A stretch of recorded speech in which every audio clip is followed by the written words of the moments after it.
Deux informations complètement dingues ne sont absolument pas relayées à la télé aujourd'hui. Coucou TF1, M6, BFM TV, CNews et compagnie. Je rentre dans le vif du sujet tout de suite. Contexte. Thierry Breton a avoué sur RMC que l'Europe a fait annuler les élections en Roumanie parce que les résultats ne leur plaisaient pas. On le savait déjà, mais c'est beau de les voir avouer qu'ils sont des fascistes anti-démocratie. Bref, ce que vous n'avez probablement pas vu en revanche, ce sont les conséquences de sa déclaration. Les Roumains sont en colère, la révolte contre l'Union européenne commence enfin.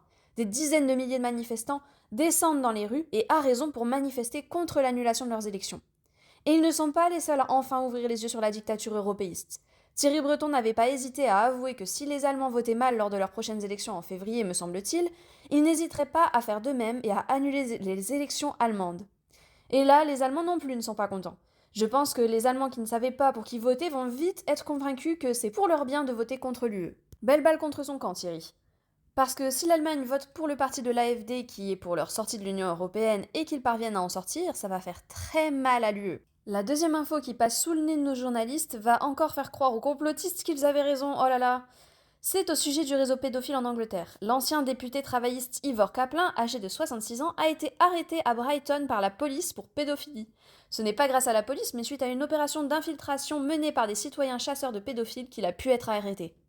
Il est soupçonné d'avoir eu des contacts sexuels en ligne avec un garçon de 15 ans. Kaplan, qui a récemment été suspendu du Parti travailliste, reste en détention aujourd'hui. Mais qui est Ivor Kaplan?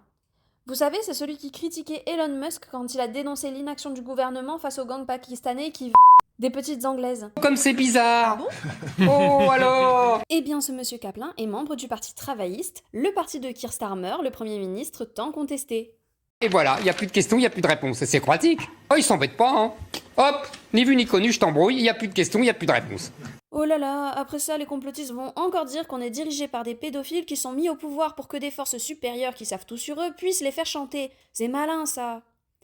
Et vous, aviez-vous pris connaissance de ces deux informations? Et si oui, grâce à quoi en avez-vous pris connaissance? Moi, c'est grâce à X, et plus particulièrement à monsieur Alexis Poulain. Merci à lui.